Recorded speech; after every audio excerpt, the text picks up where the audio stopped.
आज की हमारी बातचीत एक ऐसे विचार से शुरू होती है जो सुनने में तो बहुत सीधा है, पर शायद हम सब उस पर ठीक से अमल नहीं कर पाते। हम्म। विचार ये है, फैट जिम में 1 घंटे की मेहनत से बर्न नहीं होता। फैट आपकी दिन भर की छोटी छोटी आदतों से बर्न होता है। बिल्कुल। और हमारे पास जो स्रोत हैं वो इसी की गहराई में जाते हैं, खासकर सुबह की आदतों पर। और ये विचार इतना शक्तिशाली इसलिए लगता है क्योंकि ये कंट्रोल वापस हमारे हाथ में देता है ना। सही कहा। ये बताता है कि बड़े बदलाव के लिए घंटों की मेहनत नहीं, बल्कि छोटे लगातार सही कदम उठाना जरूरी है। हाँ। रिसर्च यही बताती है कि बहुत से लोग रोज जिम जाकर भी नतीजा नहीं देख पाते, क्योंकि उनकी सुबह की दिनचर्या ही वो उनके शरीर को फैट स्टोरेज मोड में डाल देती है। फैट स्टोरेज मोड बनाम फैट बर्निंग मोड, ये सुनने ही दिलचस्प है। तो चलिए इसी गुत्थी को सुलझाते हैं। जरूर। आज हम उन 5 सुबह की आदतों की छानबीन करेंगे जिनके बारे में हमारे स्रोत दावा करते हैं कि ये आपके शरीर को स्टोरेज से निकालकर पूरे दिन के लिए बर्निंग मोड में डाल सकते हैं। ये एक तरह से शरीर के ऑपरेटिंग सिस्टम को रीप्रोग्राम करने जैसा है, और इसकी शुरुआत एक ऐसी आदत से होती है जो शायद दुनिया की सबसे आसान आदत है। अच्छा, तो पहली आदत है? उठते ही, मतलब बिस्तर से उतर के सबसे पहला काम, फोन उठाने से भी पहले हाँ, फोन से पहले 1 गिलास गुनगुना पानी पीना। स्रोत तो यहाँ तक कहता है कि इसमें आधा नींबू निचोड़ लें या शहद की कुछ बूंदें मिला लें तो और भी अच्छा। सच कहूँ तो ये सुनने में इतना मामूली लगता है कि शक होता है, क्या इससे वाकई कोई फर्क पड़ता है? आपका शक जायज है, पर यहाँ जो साइंस काम कर रहा है वो सिग्नलिंग का है। सिग्नलिंग? हाँ, सोचिए आपका शरीर रात भर के फास्ट के बाद एक सूखी मशीन की तरह है। ये गुनगुना पानी उस मशीन में तेल डालने जैसा है। ये सीधे आपके पाचन तंत्र को एक वेकअप कॉल देता है। अच्छा। उसे बताता है कि दिन शुरू हो गया है, अब ऊर्जा बनाने का काम शुरू करो। ये शरीर के फैट बर्निंग स्विच को ऑन करने जैसा पहला कदम है। मतलब ये सिर्फ हाइड्रेशन नहीं है, ये एक बायोलॉजिकल मैसेज है। लेकिन एक सवाल जो कई लोगों के मन में आता है, एसिडिटी का? हाँ बिल्कुल, सुबह खाली पेट नींबू पानी से एसिडिटी तो नहीं हो जाएगी? ये एक बहुत ही आम चिंता है, पर रिसर्च ये बताती है कि नींबू का रस पेट के बाहर एसिडिक होता है, लेकिन शरीर के अंदर जाकर वो एक एल्कलाइन प्रभाव छोड़ता है। अच्छा। जो शरीर के पीएच को संतुलित करने में मदद करता है। और यहाँ बात बहुत थोड़ी मात्रा की हो रही है, सिर्फ आधा नींबू। अगर किसी को फिर भी दिक्कत हो तो सादा गुनगुना पानी भी लगभग वही काम करेगा। ठीक है, तो हमने पानी से शरीर के अंदरूनी इंजन को स्टार्ट कर दिया। अब स्रोत हमें शरीर के बाहरी माहौल को बदलने की सलाह देता है, जो दूसरी आदत है। और ये वो आदत है जिसे हम शायद सबसे ज्यादा नजरअंदाज करते हैं। सुबह 10-15 मिनट के लिए बाहर धूप में खड़े होना, बिना फोन के।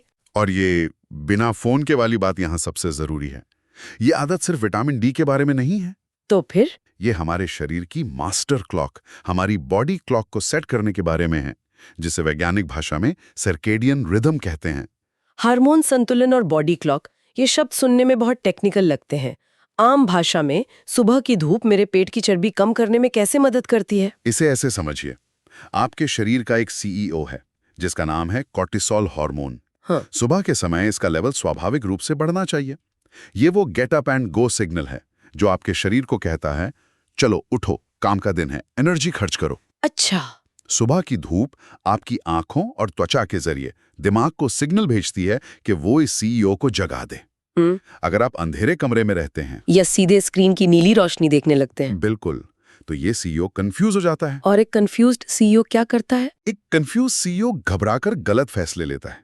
वो शरीर को इमरजेंसी मोड में डाल देता है, और इमरजेंसी में शरीर एनर्जी खर्च करने के बजाय उसे बचाने लगता है, यानी फैट जमा करने लगता है, खासकर पेट के आसपास। हाँ, तो सुबह की 10 मिनट की धूप उस सीईओ को शांत करती है और उसे बताती है कि सब ठीक है, दिन शुरू हो गया है, अब फैट को एनर्जी के लिए इस्तेमाल करने का समय है। वाह, ये कमाल का कनेक्शन है। तो पहली आदत ने पाचन तंत्र को जगाया और दूसरी ने हमारे हार्मोनल सिस्टम को सिंक कर दिया। हाँ, अब जब मशीन चालू है और सॉफ्टवेयर अपडेट हो गया है, तो स्रोत कहता है कि अब इसे थोड़ी हरकत में लाने का समय है। और यहाँ भी बात जिम जाकर घंटों पसीना बहाने की नहीं है। नहीं, बिल्कुल नहीं, बल्कि सिर्फ 7 मिनट के एक स्मार्ट मूवमेंट की है। ये बहुत प्रैक्टिकल लगता है। स्रोत घर पर 7 मिनट की एक रूटीन बताता है। 1 minute jumping jack, 1 minute high knees. हाँ, मतलब बेसिक एक्सरसाइज। लेकिन सवाल फिर वही है, क्या सिर्फ 7 मिनट काफी है? ये एक वार्म अप जैसा ज्यादा लगता है। और यही इसका सबसे बड़ा भ्रम है। यहाँ मकसद उन 7 मिनट में कैलोरी जलाना है ही नहीं। तो फिर क्या है? इसका असली मकसद है मेटाबॉलिज्म को पूरे दिन के लिए एक ऊंचे गियर में डालना। इसे ऐसे सोचिए, जिम में 1 घंटे की इंटेंस कसरत एक बड़ा अलाव जलाने जैसी है, जो बहुत गर्मी देता है लेकिन जल्दी ही बुझ जाता है। ये 7 मिनट की सुबह की हरकत कोयले को सुलगाने जैसी है। ये एक धीमी आंच शुरू कर देती है जो पूरे दिन सुलगती रहती है और चुपचाप कैलोरी जलाती रहती है। तो ये एक आफ्टरबर्न इफेक्ट बनाने जैसा है, जिसे ईपॉक भी कहते हैं, पर बहुत ही छोटे और सस्टेनेबल लेवल पर। बिल्कुल, ये शरीर को बताता है कि आज का दिन एक्टिव रहने वाला है, इसलिए तैयार रहो। और इसका एक मनोवैज्ञानिक फायदा भी है। वो क्या? जब आप सुबह सुबह एक छोटा सा लक्ष्य पूरा कर लेते हैं, सिर्फ 7 मिनट का, तो आपके दिमाग को एक जीत का एहसास होता है। ये पूरे दिन के लिए एक सकारात्मक लय सेट करता है। ये बात मुझे बहुत सही लगी।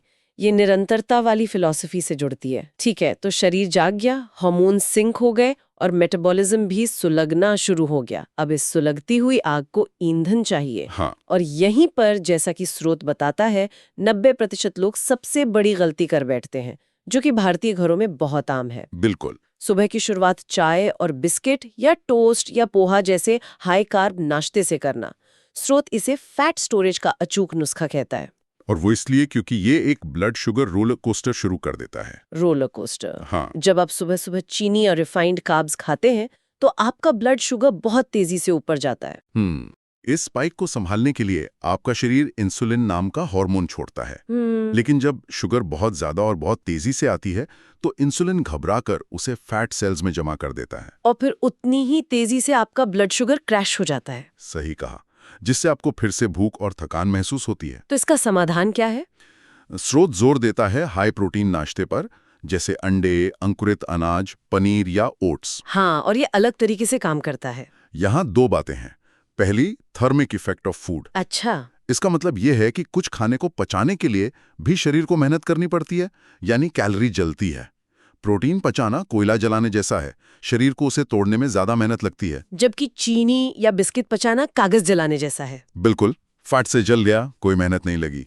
और दूसरी बात है तृप्ति या पेट भरा महसूस होना। प्रोटीन धीरे धीरे पचता है, जिससे आपका ब्लड शुगर स्थिर रहता है और आपको घंटों तक भूख नहीं लगती। ये एक पॉजिटिव डोमिनो इफेक्ट शुरू करता है जो पूरे दिन चलता है। तो ये सिर्फ सुबह का नहीं बल्कि पूरे दिन का गेम बदल देता है। अब आते हैं 5वीं और आखिरी आदत पर, जिसे लेखक ने सबसे कम आंकी गई आदत कहा है। हाँ, और ये आपकी दादी नानी की याद दिलाएगी। मेरी दादी की तो याद दिलाती है, नाश्ते के बाद बस 10 मिनट के लिए धीरे धीरे टहलना। आपकी दादी वाकई में एक साइंटिफिक जीनियस थी। ये आदत सीधे सीधे नाश्ते वाली बात से जुड़ती है। कैसे? देखिए, भले ही आपने एक हेल्दी नाश्ता किया हो, फिर भी खाने के बाद ब्लड शुगर थोड़ा बढ़ता है। अगर आप खाने के तुरंत बाद बैठ जाते हैं या लेट जाते हैं तो शरीर उस बढ़ी हुई शुगर को संभालने के लिए उसे फैट में बदलने की प्रक्रिया शुरू कर देता है। और ये 10 मिनट की वॉक उस प्रक्रिया को रोक देती है। बिल्कुल। इसे ऐसे देखिए, खाने के बाद जो एक्स्ट्रा शुगर आपके खून की नदी में बाढ़ ला रही है, ये 10 मिनट की वॉक उस बाढ़ के पानी को आपकी मसल्स की सूखी जमीन की तरफ मोड़ देती है। अरे वाह! आपकी मांसपेशियां उस ग्लूकोज को तुरंत ईंधन के तौर पर इस्तेमाल कर लेती हैं, इससे पहले कि शरीर उसे चर्बी के रूप में पेट पर जमा करे। तो अगर हम सबको एक साथ देखें, सुबह गुनगुना पानी, फिर धूप, 7 मिनट की हरकत, एक प्रोटीन वाला नाश्ता और उसके बाद 10 मिनट टहलना, ये सिर्फ 5 टिप्स की लिस्ट नहीं है। नहीं, ये एक पूरी मानसिकता है, और वो मानसिकता इस पूरी चर्चा का सार है। इन आदतों का लक्ष्य शरीर को सजा देना नहीं है, बल्कि उसे समझना और उसके साथ काम करना है। बिल्कुल। लेखक कहता है कि फैट लॉस जबरदस्त वर्कआउट का खेल नहीं है, बल्कि ये लगातार सही चुनाव का खेल है। और यहीं पर वो अपनी फिलॉसफी सामने रखता है, धीमा, स्थिर, मजबूत। Slow, steady, strong. इसका मतलब है कि अगर इन 5 आदतों को रोजाना अपनाया जाए तो किसी भी कठोर उपाय की जरूरत ही नहीं पड़ेगी। ये एक टिकाऊ और सम्मानजनक तरीका लगता है। हाँ, और ये हमें उस सबसे शक्तिशाली विचार की ओर ले जाता है जो इस पूरी रिसर्च के केंद्र में है। अक्सर लोग वजन घटाने को एक सजा की तरह देखते हैं। हाँ, कि मनपसंद खाना छोड़ना होगा, थका देने वाला वर्कआउट करना होगा, खुद को तकलीफ देनी होगी। और स्रोत इस पूरी सोच को ही पलट देता है। वो कहता है, फैट घटाना कोई सजा नहीं है, ये आत्मसम्मान की एक प्रक्रिया है। ये लाइन वाकई सोचने पर मजबूर करती है। जब आप इस नजरिए से देखते हैं तो सब कुछ बदल जाता है।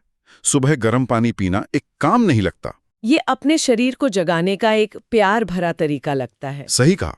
7 मिनट का मूवमेंट एक सजा नहीं बल्कि अपने शरीर को ऊर्जा देने का एक मौका लगता है। और एक अच्छा नाश्ता डाइटिंग नहीं बल्कि अपने शरीर में अच्छा ईंधन डालने का एक सम्मानजनक कार्य बन जाता है। बिल्कुल।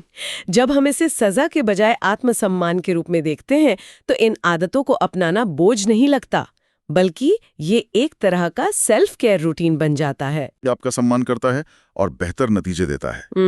स्रोत यही कहकर समाप्त होता है कि हमें अपने शरीर की देखभाल करनी चाहिए और खुद का सबसे अच्छा संस्करण बनने का प्रयास करना चाहिए। जब आप खुद को सम्मान की नजर से देखते हैं तो फैट लॉस इस यात्रा का एक स्वाभाविक परिणाम बन जाता है, न कि एक दर्दनाक मंजिल। ये 5 आदतें सिर्फ फैट बर्निंग के टिप्स नहीं है, बल्कि ये खुद के साथ एक बेहतर और सम्मानजनक रिश्ता बनाने के तरीके हैं। सही है। तो जाते जाते एक विचार के साथ छोड़ जाते हैं। स्रोत में बताई गई इन 5 आदतों के अलावा ऐसा और कौन सा एक छोटा रोज का बदलाव हो सकता है जो सजा के बजाय आत्मसम्मान के इस शक्तिशाली विचार को दर्शाता हो?